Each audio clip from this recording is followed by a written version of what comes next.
Bienvenue chez Philosophie de Comptoir pour une nouvelle session. Aujourd'hui, nous sommes dans le 3e épisode de notre revue littéraire. Nous allons parler d'une nana que j'adore, a.k.a. Patricia Bright. Donc voilà. Mais avant toute chose, je tenais à vous faire un huge shout-out à vous tous. Vous avez été nombreux à m'envoyer des messages de félicitations parce que le podcast a fêté ses 1 an il y a 1 ou 2 semaines déjà. Donc voilà, je voulais vous le rendre, vous remercier. Merci à vous qui m'écoutez quasiment chaque semaine depuis maintenant 1 an. Ouais, les amis, c'est dingue. Merci aux invités qui prennent le temps de venir au comptoir, profiter, nous donner de leur expérience, de leurs tips, tout ça. Thank you so much. Je voulais remercier aussi ceux qui, en background, que vous ne voyez pas, qui prennent de leur temps pour m'aider à mettre en place certaines choses. Donc, merci à vous tous qui contribuez à ce podcast, tout simplement. D'ailleurs, je veux remercier particulièrement Anita, Maëva, Julie, Bonnie, Audrey, Baïssé, Karen, Joe qui ont participé à la vidéo des célébrations des 1 an. Je vous la mettrai dans le lien. Merci beaucoup. Maintenant, attachez vos ceintures, on va à Londres. Prenez place, hydratez-vous and get ready. Alors, Patricia Bright. Qui est Patricia Bright? Déjà, on va commencer par le début. Patricia Bright est une femme noire d'origine nigérienne qui est née à South London. C'est Nana qui est née le 4 février 1987, donc elle a 34 ans. Elle est connue du grand public principalement en tant que youtubeuse. Elle a commencé sa carrière digitale sur YouTube. Elle a ouvert sa chaîne le 21 février 2009. Et aujourd'hui, elle a une chaîne YouTube qui a quasiment 3 millions. On est à 2,8 millions si je ne me trompe pas. Sur Instagram, elle a un following de 1 million. Et c'est une véritable femme d'affaires. Mais voilà. Donc voilà qui est Patricia Bright. Et pourquoi j'ai choisi de lire son livre? Je vais vous présenter déjà comment moi j'ai découvert Patricia Bright. Patricia Bright, il faut savoir que moi je l'ai découverte quand j'étais adolescente. Elle fait partie de cette liste de créateurs de contenu que je suivais à la base parce que quand j'étais adolescente, contrairement aujourd'hui à 2021, il n'y avait pas beaucoup de femmes noires qui parlaient de skincare routine ou de beauté. Donc c'est vrai que quand t'en trouvais une, t'étais là, tu t'agrippais, quoi. T'étais en mode, ok, j'en ai trouvé une, je vais la suivre. Et c'est vrai que Patricia Bright, j'aimais bien, à l'époque en tout cas, j'aimais bien le fait que elle parlait voilà, de soins de peau, de ce qu'elle avait comme souci de peau, et elle donnait des petits produits qu'on pouvait aller trouver chez Sephora ou ailleurs, quoi. Donc moi, c'est comme ça que j'ai connu Patricia Bright, via YouTube. Je ne sais malheureusement pas quelle est la première vidéo que j'ai vue d'elle. Genre, pour préparer cet épisode, j'ai fait plein de vidéos. Je suis incapable de savoir quelle est la première vidéo que j'ai vue d'elle. C'est insane. Bref. Mais voilà. Et c'est vrai que moi, je l'ai d'abord suivie pour ça, parce que c'était une femme noire qui parlait de skincare routine, puis après qui a ajouté à cela tout ce qui était revue de produits beauté et de mode. Donc c'est comme ça que moi je l'ai suivie. Donc je la suivais, je l'ai suivie de YouTube, puis après sur chaque réseau social elle est allée, je l'ai suivie. Mais je vous avouerai que j'ai basculé au statut de fan que très récemment. Vous allez rigoler parce que je pense que je la suis depuis au moins 6-7 ans. Mais j'étais une followeuse qui regardait ce qu'elle faisait, qui regardait ses vidéos, qui prenait des tips, mais je ne me considérais pas comme une fan. Par exemple, à contrario, si je compare à Jackie Aina, qui est également une autre youtubeuse afro nigérienne américaine que moi je suis juste absolument fan. Moi, Jackie Aina, dès le départ j'étais fan, tu vois, parce que j'ai tout de suite accroché à sa personnalité, à son humour, à tout l'univers de Jackie Aina. En plus, Jackie Aina et moi on est nés la même date d'anniversaire, donc forcément connection, bref. Mais Patricia Bright, c'est pas tout de suite que je suis vraiment devenue une fan au point de suivre tous ces trucs. La preuve, je crois même pas que j'ai vu toutes ces vidéos, tu vois. Mais bon, voilà. Moi, je suis vraiment devenue fan de Patricia Bright dans les années, il y a 2-3 ans, quand elle a commencé à vraiment proposer du contenu autour de tout ce qui était finance. C'est vraiment là que moi, je suis vraiment devenue fan de son contenu. parce que ben, moi, c'est un contenu que je trouve intéressant et important. Et, euh, et voilà, et avec le contexte, vu qu'elle est basée à Londres et elle est londonienne, vu qu'elle parle d'un point de vue européen, je trouvais que c'était son contenu me parlait encore plus que quand parfois je vois certaines personnes basées aux États-Unis parler de finances parce que parfois, on va pas se mentir, il y a juste des contextes en fait culturels qui sont différents de ce qu'on peut vivre en France ou en Europe de manière générale.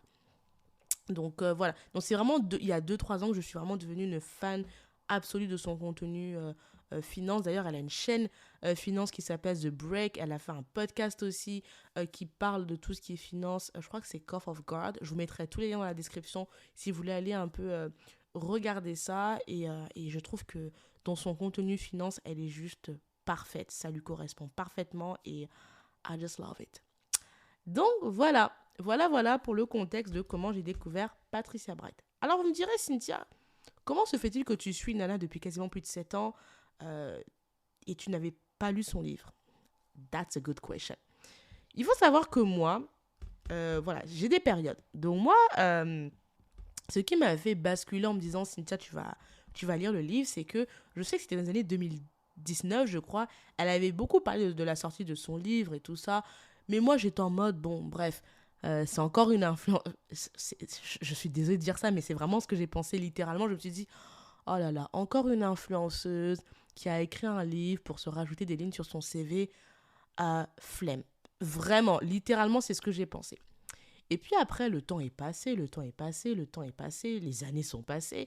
Et puis, boum, cet été. Cet été, en fait, il s'est passé un truc trop fait. Donc cet été, moi, ce que je fais, c'est que je reçois une notification dans ma boîte email qui me dit... Enfin, c'est les notifications YouTube, on te dit quand tes youtubeurs préférés ont sorti une vidéo. Et en fait, dans ma notification, je vois... attendez, je vais vous retrouver le titre. C'était écrit Unboxing the Dream Hermes Birkin. Et là, moi, dès que j'ai vu ça, j'ai dit, oh my gosh. Et du coup, je suis allée voir la vidéo. Et d'ailleurs, je précise, moi, j'adore Hermès. Donc, forcément, dès que je vois des vidéos comme ça, I'm just like, oh my gosh.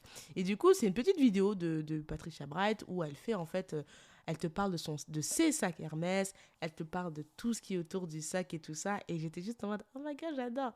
Donc, j'ai trop kiffé. Et je sais qu'elle avait déjà fait une autre vidéo comme ça où elle te parle... d'un autre sac, de son premier sac Hermès. Elle fait souvent des unboxings où elle te parle de ses premiers produits de luxe.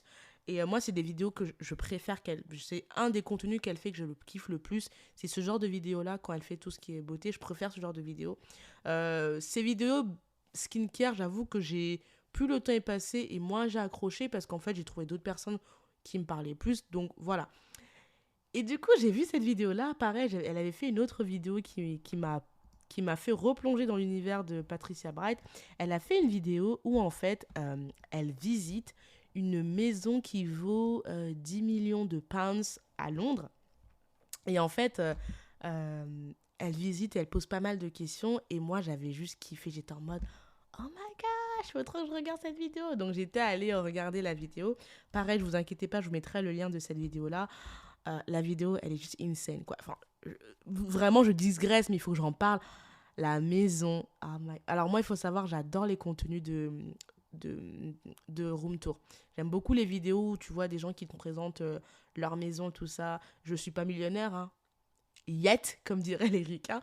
Mais j'aime beaucoup. J'aime beaucoup voir un petit peu le design des maisons. Je trouve que c'est très inspirant. Ça donne pas mal de petites idées, tout ça. Donc, bref. Et donc, c'était une maison, les amis. Je vous mets la vidéo, vous allez regarder, elle est insane. En plein Londres, une maison sur 3 étages, t'as une piscine et tout, t'as une piscine intérieure, je crois que t'avais même un hammam ou un sauna, un truc comme ça. Bref, la maison, elle est dinguissime, t'as une luminosité dans la maison. Ah, j'étais juste amoureuse de cette maison, quoi, j'étais en mode, putain. Et puis après, tu sais que ça coûte 10 millions de pounds, ça te calme. Mais bon, bref, donc moi c'est comme ça en fait que je me suis dit, ah mais tiens, je vais lire son livre. Parce qu'en fait, du coup moi cet été j'avais du temps, j'étais un peu en vacances, donc j'ai eu beaucoup plus de temps en fait de faire des choses que je fais pas d'habitude, comme notamment lire. Et je me suis dit, mais Cynthia, en fait ça fait longtemps que tu suis Patricia Bright, tu binge-watch tous ces vidéos qu'elle fait sur The Break, t'as écouté tous ses podcasts, tu la suis sur Insta, c'est peut-être le moment de savoir un peu plus who is she, you know? Et du coup, c'est comme ça que après tout le monde, comme moi, vous me connaissez, moi, médecin après la mort, je suis allée écouter son livre audio. Et donc, son livre audio s'appelle Hurt and Hustle, Use Your Passion, Build Your Brand, Achieve Your Dream. C'est ça le titre exact. Et donc, moi, c'est comme ça, en fait, que j'ai découvert son bouquin et que je l'ai juste...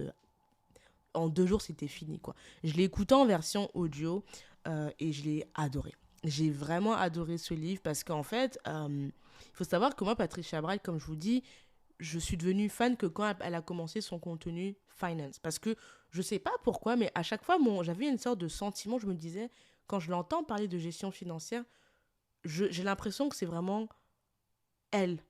Je sais pas comment l'expliquer. Je sais pas si vous voyez ce que je veux dire, mais euh, quand elle parle de gestion financière, il y a un truc qui se passe en elle. Je sais pas, elle a le regard, tout sa gestuelle, je sens que c'est sa vraie nature.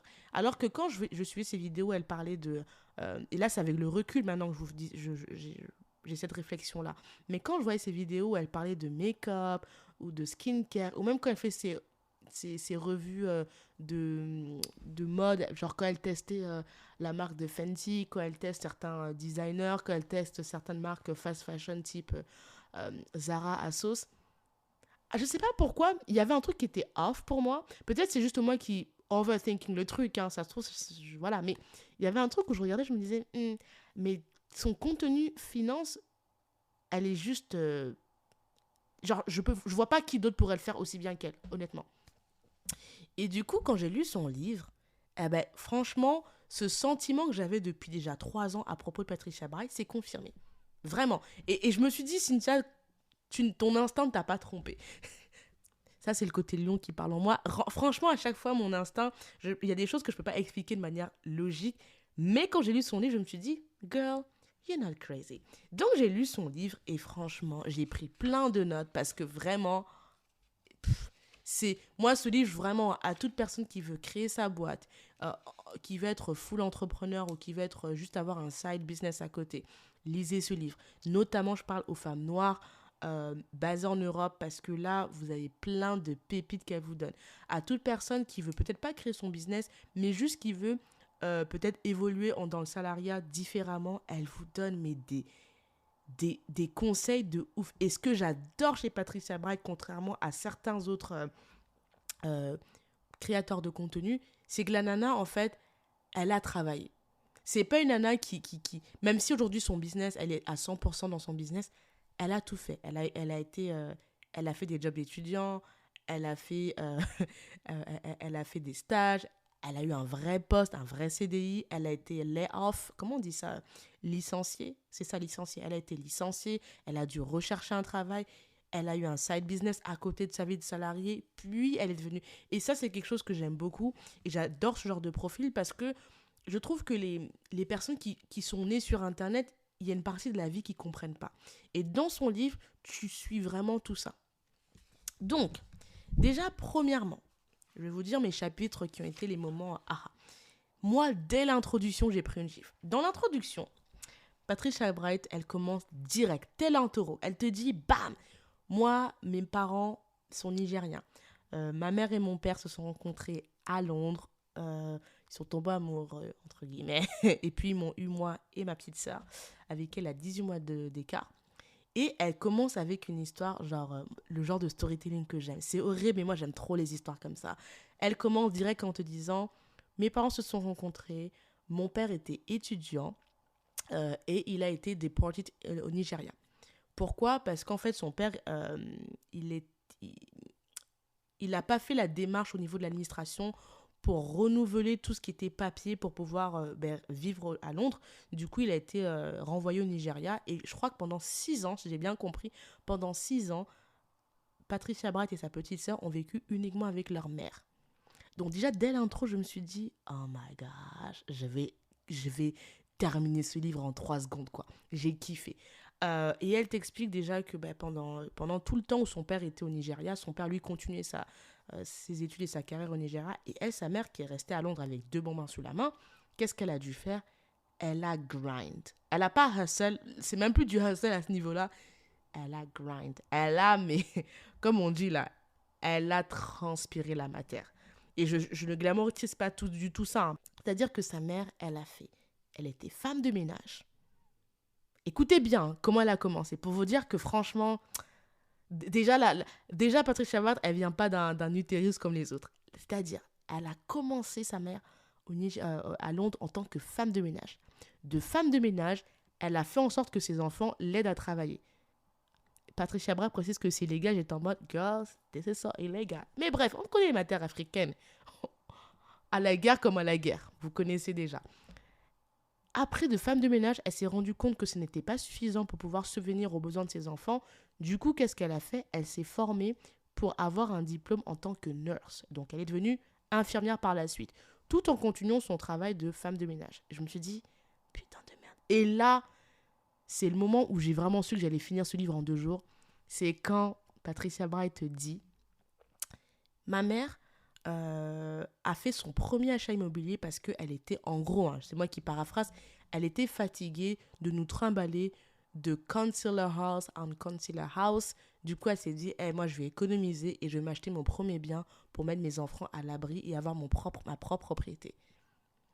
Franchement, les amis, quand j'ai lu ça, j'ai bugué. Genre, je me suis dit, putain, dans ma tête, il y avait message, erreur, message. J'ai adoré. Et c'est con, je veux dire un truc qui va vous choquer, mais j'étais vraiment en mode impressionnée dans le bon sens du terme. Je me suis dit, putain, toi, tu viens. Parce que sa mère, il faut quand même préciser, elle n'a pas grandi en Europe, contrairement à Patricia Bright et sa petite sœur. Sa mère et son père sont des gens qui sont nés au Nigeria, en Afrique. Et avec ce background-là, je veux dire, je dis pas que c'est un désavantage, parce que le Nigeria est un pays quand même qui, you know, elle est arrivée, commencé en tant que femme de ménage, elle a réussi à avoir sa première propriété. Et elle ne s'arrête pas là, la mater. La mater a réussi à avoir un portfolio de 10 propriétés et créer son propre business. Damn shit. Quand j'ai écouté ça, j'ai mis pause, j'ai dit non, là ça commence fort les amis. Vous savez que moi les Nigérias, quand on parle de business là, on connaît les Najas sont réputés pour leur sens des affaires, mais quand j'ai écouté ça, j'ai dit non, cœur, j'adore. Et je trouve que c'est très important qu'elle ait précisé ça parce que tu comprends mieux en fait pourquoi Patricia Bright est juste une ninja des finances en fait. Tu le comprends vraiment quand tu connais ce paramètre-là de sa famille. T'as ton papa qui est déporté au Nigeria parce qu'il n'a pas fait les démarches qu'il fallait au niveau administratif. T'as une mère qui se retrouve avec 2 bonbons sur les côtes et qui se dit, hey, mari ou pas mari là, vous n'allez pas galérer. Et elle a commencé, je ne veux pas vexer des gens, mais en Europe, il y a vraiment un préjugé sur certains métiers. Dès qu'on est dans des métiers comme femme de ménage, c'est vu comme rater sa vie. Elle a commencé comme ça la matière. Elle est partie être infirmière. Elle s'est dit, c'est pas suffisant. I need more for my kids. Elle est devenue propriétaire et puis elle s'est retrouvée avec 10 propriétés. C'est une vraie inspiration, la mère. Je trouve que le parcours de la mère, déjà, il m'a giflé, quoi. Et je trouve ça d'autant plus intéressant que il y a beaucoup de gens qui vivent en Europe, qui sont nés en Europe, qui ont tout, ils n'ont pas de problème de papier, ils n'ont pas de problème de scolarité, ils n'ont pas de problème de langue, et qui ne réussissent pas à faire ce genre de hustle et de level up là. Et ça, je trouvais ça vraiment, déjà, j'ai pris une claque. Et puis, on arrive à Patricia Bright, du coup. Donc, Patricia Bright explique que, bon, pendant les 6 ans où son père est au Nigeria, ils allaient 2 fois par an au Nigeria voir leur papa. Donc du coup je trouvais ça vraiment top que la maman et le papa ils ont tout fait pour qu'ils gardent la connexion. Ils étaient avec leur père tout le temps au téléphone. Donc bref, ça on s'en fout, c'est pas important. Là où c'est important, d'ailleurs je reprends mes notes, je l'ai noté parce que ça m'a marqué, c'est quand Patricia Bright explique son mindset. Et je me dis, putain meuf, à 10 ans toi t'étais déjà pas comme une enfant comme les autres. Elle t'explique que quand elle était petite, ses parents lui donnaient de l'argent de poche parce qu'après son père est venu, les a rejoints à Londres du coup. Et elle t'explique que ses parents lui donnaient de l'argent de poche. Ils lui donnaient l'équivalent de 10 pounds. Et elle, quand elle était petite, ce qu'elle aimait, c'était les petits déjeuners de chez McDo. Et du coup, elle se rendait compte que, avec ce que ses parents lui donnaient pour pouvoir se faire son petit plaisir, les petits déjeuners de McDo, elle n'avait pas assez. Mais, et c'est là où je me dis, gars, toi, vraiment, quand on vous dit qu'avoir des mères en place, c'est important, mais elle avait déjà la jugeote de se dire, on me donne 10 pounds Moi, ce que j'aime, c'est aller au McDo, prendre les petits, elle dit les pancakes de McDo, mais je dois save. Donc, sur les 10 pounds qu'elle recevait chaque semaine, elle save 2 pounds. Donc, techniquement, il lui reste 8 pounds. Et elle, d'ailleurs, elle le dit plusieurs fois dans son truc, je cite, I use my brain. Elle s'est rendue compte que, attends, moi, ce que j'aime, c'est les pancakes. Et l'argent qu'on me donne, je n'ai pas assez pour subvenir à mon plaisir. Donc, j'ai besoin de faire plus d'argent. Et du coup, qu'est-ce qu'elle a fait? Elle s'est dit, je sais faire quelque chose, je sais coiffer. Du coup, j'ai noté. Premier revenu de income de Patricia Bright à 13 ans, s'il vous plaît. C'était coiffeuse. Elle explique qu'elle coiffait les gens de son quartier et il a payé. Premier revenu, la meuf, elle a 13 ans. I was like, girl, anyways. Malgré tout, c'était pas suffisant. La meuf a des envies, c'est normal. Elle s'est dit, c'est pas suffisant. Du coup, à côté de ce premier revenu-là, elle a rajouté un deuxième revenu. Elle allait distribuer des journaux dans son quartier. Elle travaillait pour un homme de son quartier à qui elle allait distribuer des journaux dans son quartier. Deuxième source de revenus. Déjà à ce moment-là, je me suis dit non. Ça, c'est le premier chapitre. Déjà à ce moment-là, je me suis dit non, Patricia, t'es pas une youtubeuse comme tout le monde, t'es quelqu'un. Bref, et j'ai kiffé, j'ai vraiment kiffé. Et puis elle te dit que son premier vrai CDI, elle a eu à 16 ans quand elle a apply pour un job de retail dans lequel elle a travaillé pendant 4 ans pour subvenir à ses besoins d'étudiante du coup.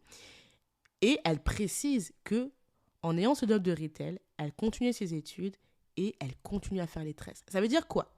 Ça veut dire que la nana, quand elle a eu 20 ans, vu qu'elle a commencé à 16 ans, elle avait première source de revenus sur son CDI en tant que retail. Deuxième source de revenus, elle coiffait ses copines. Donc la meuf, elle est même pas encore la majorité internationale, qui est 21 ans, qu'elle comprend déjà comment fonctionne ça. Et je me suis dit, c'est ultra crucial. Et moi, de ce que j'ai retenu de ce truc, qui paraît banal pour beaucoup, c'est l'observation. Comment tu observes ce que toi tu veux et ce qu'il faut en termes de monnaie pour pouvoir subvenir à tes désirs. Et je trouve que déjà à 13 ans, à 10-13 ans, avoir cette capacité de te dire, on me donne 10 pounds, mais moi ce que j'aime c'est ça, et j'ai pas assez de moyens pour payer ça totalement, qu'est-ce que je peux faire pour subvenir à ce que j'aime? Je trouve ça vraiment intéressant comme façon de penser.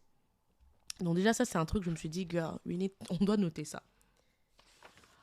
Ensuite, elle te parle de ses premières erreurs dans l'entrepreneuriat. Elle te parle que quand elle était... c'est toujours quand elle est étudiante. Hein. Là, tout ce que je vous dis, on n'est qu'au premier chapitre. Elle n'a même pas encore de stage ni rien. Elle t'explique qu'elle a testé de vendre en fait des produits MAC à ses copines parce que voilà, beaucoup de gens voulaient avoir des produits beauté à moindre coût. Et quand en fait elle a trouvé un revendeur auprès duquel elle a acheté en fait des stocks, malheureusement c'est de la contrefaçon. Et du coup en fait elle t'explique comment de cet échec-là, elle a appris tout ce qui est lié au stock, elle a appris ce qui est lié à la contrefaçon et comment en gros il faut faire attention. Moi ce que j'ai retenu de ce petit event, c'est le risque. Et c'est un truc que tu retrouves dans tout le livre, c'est Patricia Bright, c'est vraiment une entrepreneuse née. Et ça vient véritablement de sa mère. Quand je vois le parcours de la maman, je me dis c'est logique. C'est une nana qui prend le risque tout le temps. C'est-à-dire qu'à 13 ans, quand d'autres sont en train de se tuer à la tâche, en train de jouer à des jeux vidéo, ou en train de lire des magazines, ou en train de faire tout sauf utiliser leur cerveau, la meuf était déjà en mode « How am I gonna make it in life ?» Et ça, je trouve que, voilà, c'est pas tout le monde qui a cette vie-là, tu vois, cette vision-là. Puis, en gros, ça, c'est des trucs qu'on s'en fout, mais elle a fait ses études, elle a été diplômée elle a un diplôme en comptabilité. Why I'm not surprised. Anyways, bref. Elle t'explique quelque chose que je trouve très marquant, c'est que quand elle a fait le choix de ses études, elle explique qu'elle a toujours été passionnée par la mode. Du coup, elle a suivi un module de mode et elle a détesté. Elle a détesté ça, elle s'est dit, moi, j'aime pas ça, du coup, non. Et elle t'explique que ce qui lui a fait basculer dans son degree, qui est la comptabilité, c'est que elle a fait des recherches sur le salaire que gagnait une personne qui était graduate d'un diplôme en mode. Et elle s'est dit, c'est pas possible, c'est trop bas. Du coup, elle se dit, je choisis la sécurité. Moi, je viens pas de famille aisée. Si je n'ai pas un bon job, il y aura personne qui va have my back. Donc, elle a dit, je prends la sécurité, je vais faire des études en comptabilité et finance. Et c'est comme ça qu'elle se retrouve à faire des études en comptabilité. Puis par la suite, elle te raconte comment elle se retrouve à travailler à la City, alors qu'elle n'a pas les grades qui suffisent. Elle ne remplit pas tous les requirements qui sont demandés sur la fiche de poste, mais elle se retrouve quand même à apply pour un job en finance grâce à, et ça c'est très important, à un ami qu'elle a quand elle est à la fac, qu'elle admire et qui est son mentor, entre guillemets, qui lui explique que lui, il va faire un summer internship dans une boîte à la City, et elle se dit, ah mais moi je veux trop ça. Et du coup, son ami va l'aider, va littéralement la coacher, c'est comme ça qu'on appellerait ça aujourd'hui, pour qu'elle puisse avoir l'interview, rencontrer les bonnes personnes, networker et avoir entré à la City. Et ça, c'est quelque chose qui m'a beaucoup frappée. Et vous, dans tout le livre, elle vous en parle. Hein. C'est la puissance du réseau. La puissance de ce que toi, tu veux, qu'est-ce que tu n'as pas et où aller chercher l'expertise de ce que tu n'as pas. Et dans tout son bouquin, elle t'en parle. Il y a plein de chapitres où elle te parle de ça. Plein de chapitres où elle te dit, moi, il me manquait telle expertise, je suis allée me renseigner. Elle te parle notamment, c'est un truc que j'ai noté qui m'a fait rire et que j'avais entendu dans une room Clubhouse d'ailleurs qui était partagée par une autre influenceuse qui disait, elle te dit dans son livre à un moment donné, quand j'ai eu mon premier business, quand j'ai commencé à gagner des sous, je n'avais pas anticipé que j'allais être taxée. Elle t'explique aussi à un moment dans son livre que quand elle a commencé à avoir beaucoup d'entrées d'argent via ses partenariats, elle n'avait pas anticipé les taxes et elle ne savait même pas où allait son argent en fait. Et elle disait, écoutez, elle a embauché putain, je vais le dire en anglais, un comptable. Et c'est vraiment cette capacité-là qu'elle démontre depuis qu'elle est petite, c'est-à-dire, voilà ce que je veux, voilà ce qui me manque, qu'est-ce que je fais pour l'avoir ? Soit elle va travailler, soit elle va aller chercher quelqu'un qui a l'expertise pour reach son goal. Et c'est vraiment quelque chose qui est assez marquant dans le livre, je trouve. Et d'ailleurs, elle a ce terme qu'elle dit tout le temps qui m'a fait rire, c'est reality check. Elle te précise ça, souvent elle te dit, moi je savais la vie que je voulais, je ne savais pas comment je voulais y arriver, mais à chaque fois je fais des reality checks et ça me permet d'agir.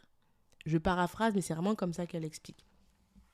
Donc voilà, elle donne pas mal de tips. Franchement, toutes les personnes qui sont étudiants, qui recherchent des stages, des alternants, ceux qui recherchent leur premier emploi ou leur deuxième emploi, elle vous donne des pépites en or pour tout ce qui est préparer un interview, comment être prêt, même si tu ne fites pas tout ce qui est demandé dans la fiche de poste. Franchement, moi je vous dis, allez acheter ce livre parce que c'est très clair. Moi, j'aime bien parce que son livre, c'est tout le temps en mode bullet point. Je l'ai écouté, je ne l'ai pas lu, mais pardon, c'est vraiment en mode bullet point. C'est limpide et tout, je kiffe. Et il y a un moment dans son chapitre, un truc que je kiffe le plus, et c'est un des moments qui m'a le plus fait rire. Je vais vous dire comment ça s'appelle ce chapitre. Je crois que c'est dans le chapitre qui s'appelle Yes, I work for myself on the internet. Je pense que c'est dans ce chapitre-là. J'ai pas noté le chapitre. C'est quand elle te parle des mythes de l'entrepreneuriat et elle fait une blague en disant hashtag. Et elle te sort plein d'hashtags, girlboss, je sais pas quoi. Et j'ai trop rigolé. J'ai trop rigolé parce qu'en fait, elle t'explique la réalité de l'entrepreneuriat en fait. Comment c'est pas facile, les sacrifices que tu dois faire, l'incertitude, j'ai noté. Hein. Elle te dit que sur les réseaux sociaux, on te parle de l'entrepreneuriat sous couvert de ton yacht, du champagne, du fait que tu dormes tu vas à des soirées, etc. Et elle te dit que l'entrepreneuriat, c'est pas ça, c'est prendre des risques en permanence. C'est, surtout en tant qu'influenceuse, elle te dit quand t'es influenceuse, tu peux prendre des risques parce que déjà, tu peux couler à cause d'un scandale internet sur Twitter ou quoi que ce soit. Elle t'explique le fait de risquer parce que tu as investi dans du matériel, tu as investi dans quelque chose où tu ne sais pas ce que ça va donner dans 5 ans. Et elle te parle du fait que il faut tout anticiper quand tu es entrepreneur. Il faut tout le temps anticiper un plan B, un plan C, parce que justement, tu te lances dans quelque chose de risqué et de méconnu. Et ça, c'est quelque chose que j'ai vraiment adoré, qu'elle mentionne et qu'elle explique de manière très concrète dans son livre. Et je trouve que c'est bien parce que c'est vrai que je ne sais pas si vous vous rappelez, quand le livre Girl Boss est sorti de Sophia Amoruso, il y a tout le monde qui était en mode hashtag Girl Boss, hashtag boss. Enfin bref, d'ailleurs, je déteste les hashtags comme ça. Et en fait, il y a vraiment une vague au début, je me rappelle, quand le livre est sorti, où plein de meufs, tu les voyais sur Internet avec leurs blazers, avec leurs lunettes, en train de te parler en mode boss pour la. Elle, Patricia Bratt, elle est très terre à terre. Et je kiffe ce côté très froid qu'elle a parfois quand elle te parle dans son livre. C'est. Non, elle te parle des vraies choses. Le saving, le risque, l'investissement, ce que ça te rapporte en termes d'argent. Elle est très data center, data focus, pardon. Et j'aime beaucoup ça. Et tu sens du coup son côté finance et comptabilité qui ressort.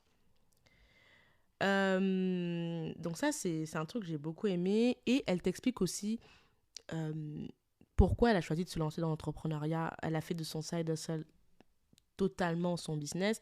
Déjà, elle t'explique que elle, ce qu'elle aimait, c'était la liberté, le fait qu'elle se sente beaucoup plus heureuse en faisant ce qu'elle aime, en partageant ce qu'elle aime à une communauté.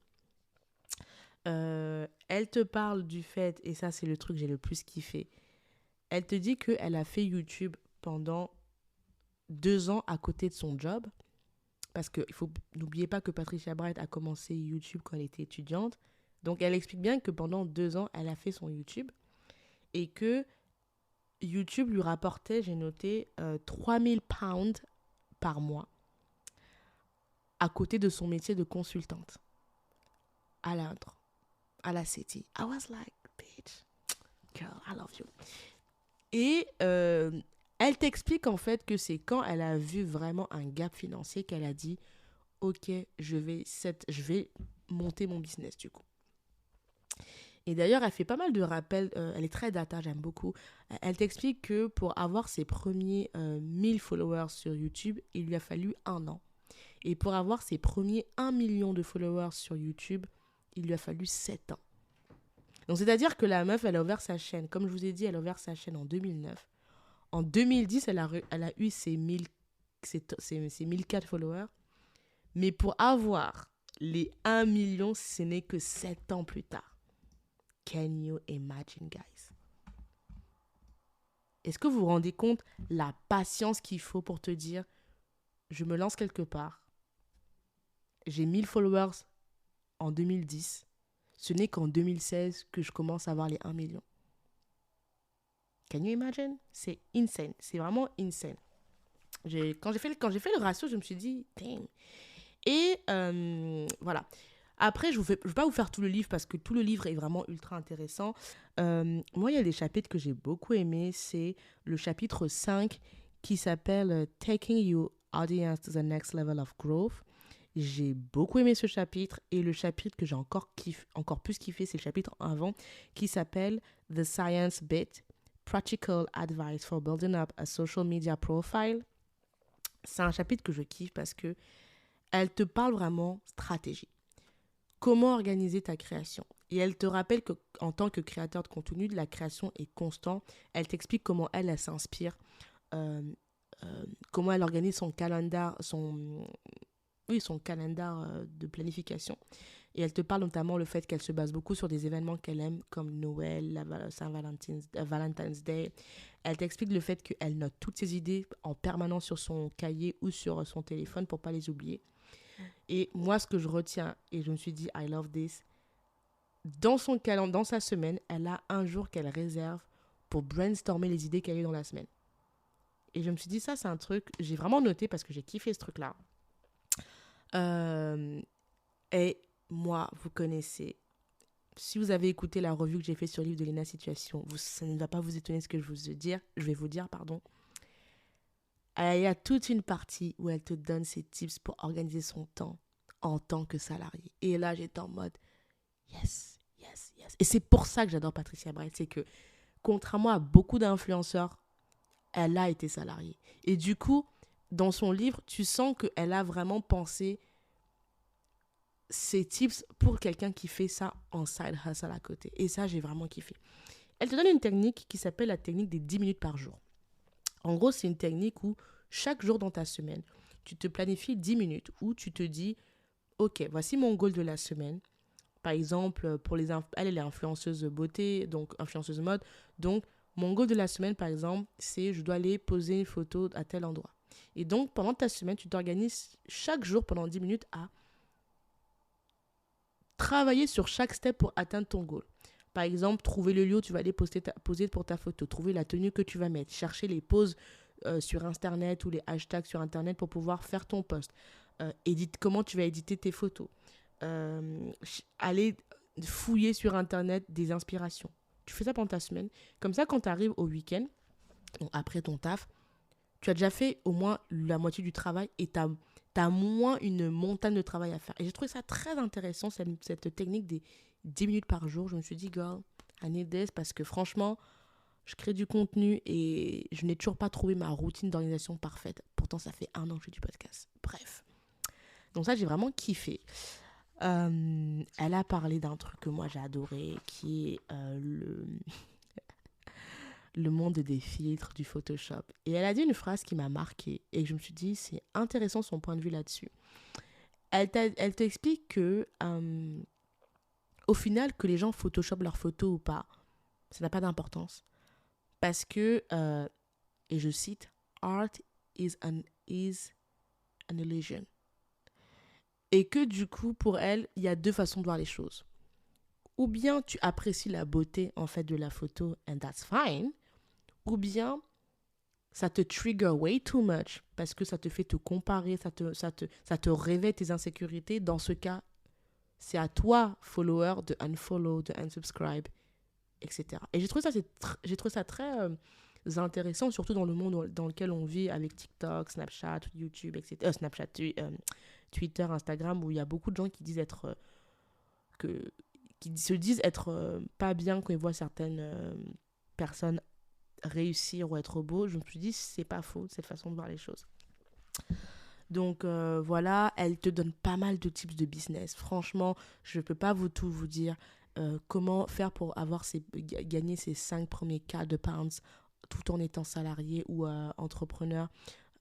Elle te parle de taxes, comment gérer son image, comment s'entourer de gens compétents, donc un avocat pour protéger son image de marque, quand tu veux recruter parce que ton business, elle te parle de tout ça en détail.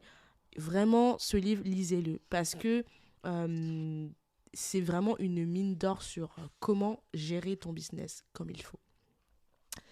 Et moi, le chapitre que j'ai le plus kiffé, c'est un petit chapitre, hein. C'est le chapitre 6 qui s'appelle Online vs Real Life. Et en fait, dans ce chapitre, elle te parle de comment ça s'est passé quand ses collègues ont découvert qu'elle faisait du YouTube, comment elle a été jugée et comment elle a trouvé le moyen de continuer sa carrière sans que son activité de YouTube la desserve.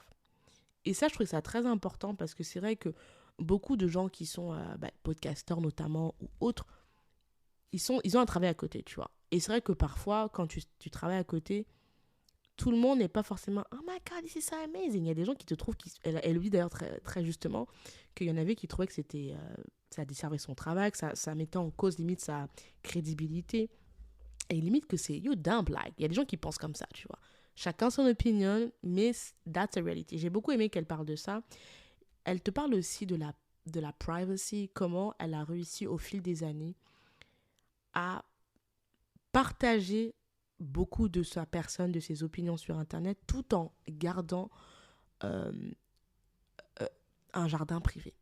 Elle t'explique que, par exemple, qu'elle a rompu avec son mari Mike. À un moment donné, ils ont rompu. Elle explique comment elle a partagé cette nouvelle avec sa communauté, mais elle a attendu que tout soit réglé avec son mari avec qui elle s'est remis pour partager cette nouvelle. Et justement, elle te parle souvent de la balance entre partager sans trop partager. Et ça, je trouve que c'est vraiment intéressant, ce point-là, parce que c'est vrai que quand tu es sur Internet, il y a des influenceurs qui partagent littéralement tout, quoi. Tu sais où ils habitent, dans quel quartier, tu sais qu'ils sont enceintes. Il y en a même qui qui partagent les échographies de leur enfant. Le petit n'est même pas encore né, le pauvre, il n'a encore rien demandé, il n'a même pas encore de prénom, que tout le monde sait dans quelle position il est dans le ventre de sa mère, quoi. C'est insane, mais bref. Et, euh, et voilà, et elle te parle vraiment de ce côté balance, elle te parle aussi de comment avoir une vie réelle dans la vraie vie aussi, comment savoir se déconnecter pour profiter de moments vrais. Et elle explique qu'en tant que créatrice de contenu, bah, le fait de se déconnecter lui permet de se ressourcer et de renouveler justement son inspiration. Parce que l'inspiration vient de partout et de la vraie vie. Donc ça, c'est un chapitre qui m'a beaucoup marqué. Donc voilà. Franchement, je pourrais vous faire tout le livre, mais je ne vais pas vous le faire. Mais le livre est vraiment excellent. Et plus tu avances dans le livre, et plus tu avances dans des choses vraiment très data focus et money focus. Et ça, j'aime bien. Quand elle te parle de travailler a career en tant que salarié ou travailler seul, les, les avantages et les désavantages, c'est juste insane. Euh, et, euh, et la préparation. La préparation, elle t'en parle tout le temps, comment s'associer avec les meilleurs. Elle te parle souvent de comment s'associer avec les meilleurs dans leur field pour grandir. Donc, je ne vais pas vous faire tout le livre, mais au global, c'est un livre que j'ai beaucoup aimé. J'ai adoré. Et d'ailleurs, je vais être honnête avec vous, j'ai regretté de l'avoir lu en version audio. Genre, typiquement, c'est le genre de livre que je vous recommanderais de l'acheter. Ne lisez pas en audio parce que elle donne tellement de tips, de how-to, que pour moi, il faut que tu aies le livre sous les yeux pour les noter sur un cahier. Pour ceux qui surlignent sur le livre, surligner sur le livre. Et je trouve que vraiment, son livre, c'est parti d'un livre où je vais l'acheter en papier. Je peux pas, je l'ai lu en audio, mais pour cet épisode, j'ai dû le lire en audio, mais je sais que je vais l'acheter en papier. Parce que c'est vraiment une mine d'or sur comment organiser son temps, comment organiser son business en termes de branding, comment organiser son planning de création, comment savoir à quel moment recruter, comment savoir les gens que tu recrutes pour ton business, les tâches qui sont assignées, comment savoir que tu es une mauvaise manager, parce qu'elle en parle aussi de ça, qu'à un moment donné, elle avait recruté 7 personnes et qu'en fait, elle n'était juste pas bonne manager. C'est des points comme ça que moi, j'ai beaucoup aimé entendre, en fait, parce que du coup, moi, j'ai pas de business, je suis salariée, donc. Mais je me dis, c'est, c'est, c'est, c'est très enrichissant et tu apprends beaucoup, je trouve, des gens qui ont déjà fait des choses, qui ont déjà fait des erreurs. Ça veut pas dire que moi, demain, si j'ouvre un business, je vais pas faire d'erreurs. Bien sûr que si. Je ne suis qu'une simple mortelle. Mais des infos comme les taxes, l'avocat, ah oui, elle parle aussi du fait d'avoir un site internet, des infos comme ça. Le fait de les avoir, ça te permet de, you know, go ahead et tout ça. Et j'adore aussi le fait qu'elle ne diabolise pas le salariat. Parce que c'est vrai que moi, je trouve qu'il y a beaucoup de personnes qui, entrepreneurs ou pas, qui sont en mode, ouais, en gros, si t'es salarié, c'est ta vie, c'est de la merde et tout ça. Et dans son livre, tout au long de son livre, elle fait toujours cette juste balance que j'adore et cette nuance où elle te dit, l'un n'est pas mieux que l'autre. C'est par rapport à toi, en fait. Et elle parle beaucoup du why. Why. Trop rire parce que ça me fait penser à la fameuse vidéo que vous avez sûrement tous déjà vue, le fameux why de Simon. Je ne sais plus son nom de famille là, mais je vous mettrai dans la description. Et c'est quelque chose qui revient, mais tout le temps. Le why, le why, le why. Pourquoi tu fais les choses? C'est quoi ton end goal? C'est quoi ton but? Et ça m'a beaucoup fait rire. D'ailleurs, je vous dis, j'ai l'impression d'être all over the place, ça m'énerve, mais bref. Mais quand elle parle de pourquoi tu crées du contenu, elle parle souvent de pourquoi tu crées le contenu. Pourquoi tu veux avoir de l'argent. Qu'est-ce que tu veux achieve en fait in life. Qu'est-ce que tu veux accomplir. Et j'ai trouvé ça trop drôle parce que c'est vraiment quelque chose que toute personne qui a fait quelque chose dans sa vie, que ce soit un entrepreneur, que ce soit je sais pas, des célébrités, des gens qui ont fait des choses marquantes dans la vie vont toujours te dire j'ai voulu par exemple être président parce que je voulais changer ça dans mon pays. J'ai voulu m'engager dans telle cause parce que je crois profondément que je peux avoir un impact. J'ai voulu avoir des enfants parce que je pense que mes enfants sont, je sais, Et je trouvais ça tellement puissant qu'elle parle de ce why, qu'elle précise dans quasiment tous ses chapitres. Elle va répéter ce mot why. C'est comme Patricia Bright, elle a une obsession avec le mot, elle répète soit dans son livre, plan, preparation is key, prevention. Elle le dit sur des formes différentes, mais c'est les 3 mots qui reviennent beaucoup dans son... J'aurais dû le compter d'ailleurs, j'ai pas fait. J'aurais dû compter combien de fois dans son livre elle utilise le mot plan, prepare, preparation, mais c'est vraiment des choses qui reviennent et c'est quelque chose qui m'a même moi-même interrogée sur plein de choses de ma vie personnelle, c'est why are you doing stuff? Parce qu'en vrai, c'est ça la vie. La vie, c'est tu t'engages dans des choses pour une raison. Pourquoi tu prends ce salaire-là? Pourquoi tu vas dans telle position? Pourquoi tu vas dans telle boîte? Pourquoi tu fais les choses dans la vie, en fait? On ne vit pas. Enfin, ce n'est que mon humble opinion, hein, vous me direz ce que vous en pensez, mais en lisant le livre de Patricia Bright, ça m'a rappelé une phrase que ma mère me dit depuis qu'on est petit. Elle me dit, on ne fait pas les choses juste for the sake of it. Quand on fait quelque chose dans la vie, c'est qu'on a un but. Pourquoi tu travailles? Pourquoi pourquoi tu vas dans tel endroit? C'est quoi the outcome? Et la réponse n'est pas obligée d'être aussi deep, tu vois. Et d'ailleurs, elle le dit très bien, Patricia Bright. Elle explique vraiment à plusieurs fois dans son chapitre que parfois, en fait, ta réponse n'est pas obligée d'être philosophique.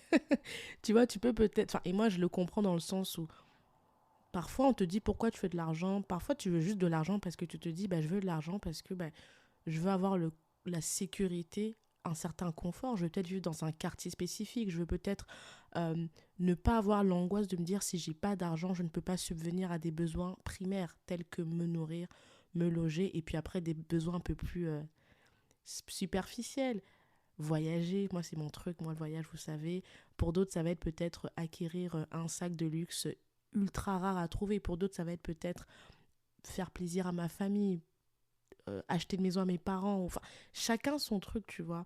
Et je pense que c'est vraiment une vraie question, en fait, à se poser dans la vie en général, quel que soit ce qu'on fait.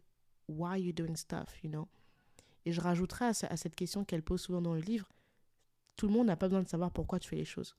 Mais si toi, tu sais c'est quoi ton end goal et que tu travailles en accord et que tu mets, bah, comme dans son livre, elle explique, elle le démontre avec sa vie, tu mets tous tes efforts et tout ce que tu fais pour achieve ton end goal, that's fine.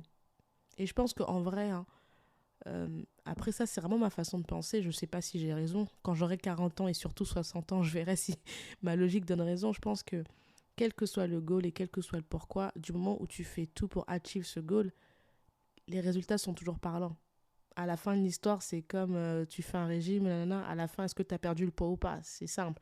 Euh, tu veux une belle peau, tu fais tout, est-ce qu'à la fin, tu as une belle peau? Enfin, c'est des trucs très primaires, mais voilà. Bref, revenons sur le livre de Patricia Bright. J'ai grave fait une large parenthèse pour rien.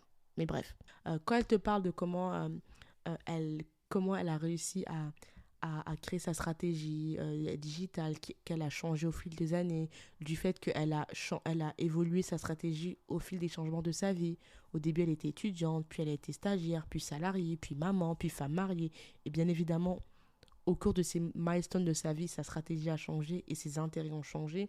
Quand elle te parle du fait que elle est très focus sur son audience et qui sont comme ses clients, voilà, c'est des choses qui sont des pépites. Elle te parle des différents business qu'elle a tenté. Enfin, Patricia Bright, je ne savais pas, et c'est grâce à ce livre que je l'ai su, elle a eu un business autour des cheveux, des perruques.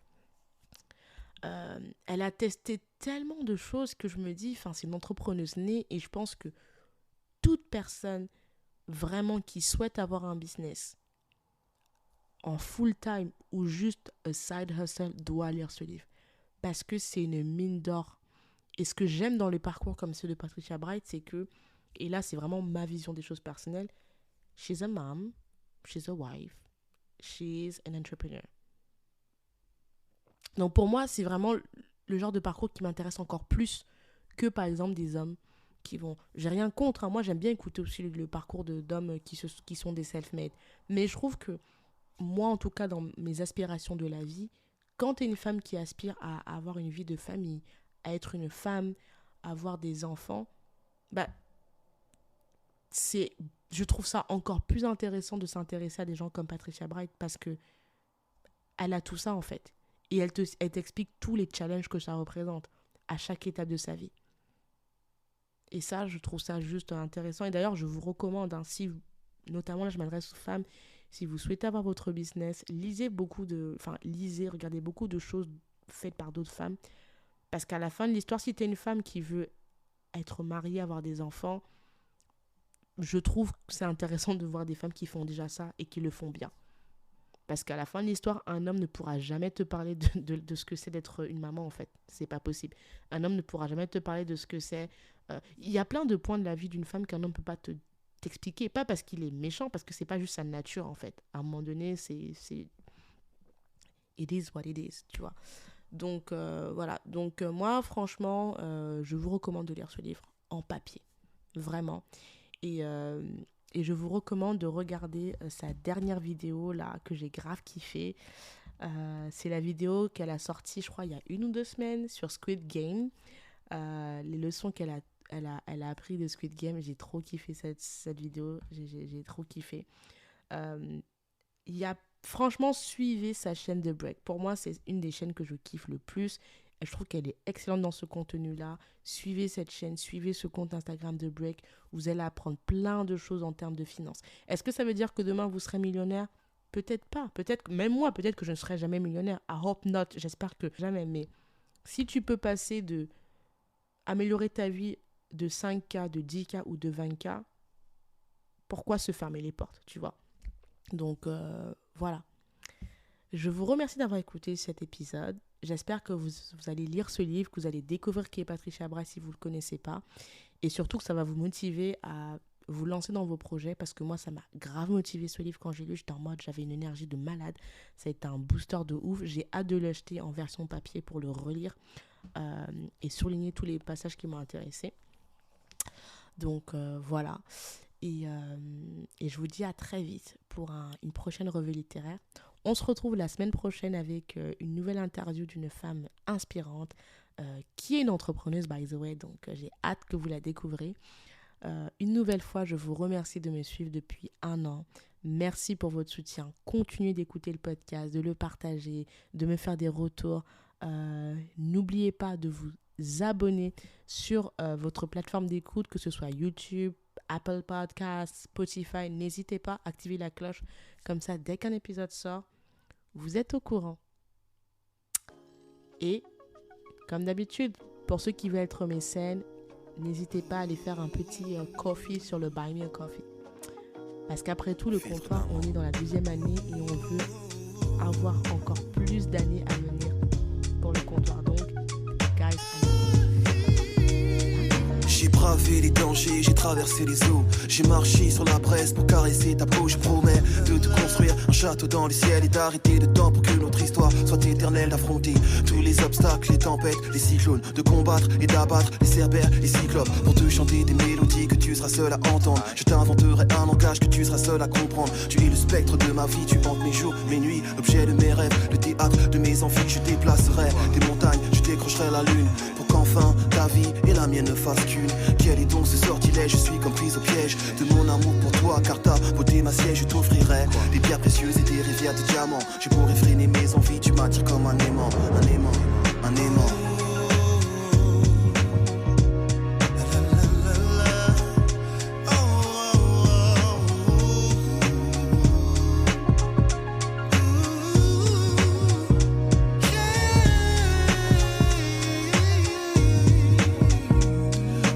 Pas au rythme de ton cœur et lorsque tu m'effleures, je perds le contrôle de moi, tu me transportes ailleurs. Tu me bâillonnes et me flagelles, c'est une douce torture. Je succombe sous l'effet de tes baisers et tes morsures. Chair en ébullition, âme en lévitation. Nos respirations sont en parfaite synchronisation. Je fonds lorsque tu me touches avec tendresse. Je vibre lorsque tu m'enlaces et me caresses, je m'évade. Quand tes lèvres se posent sur les miennes, je ne sais plus où je suis, j'ai le feu dans les veines. Ouvre les portes de ton paradis, je veux goûter ton eau de vie. Tes formes fascinantes envahissent mes rêves et j'ai envie de voir l'érotisme à son paroxysme, connaître chaque atome de toi. Tu es ma friandise, nos âmes et nos corps sont en accord jusqu'à la petite mort qui, je l'espère, laissera place à la vie dans ton coffre-fort, coffre-fort.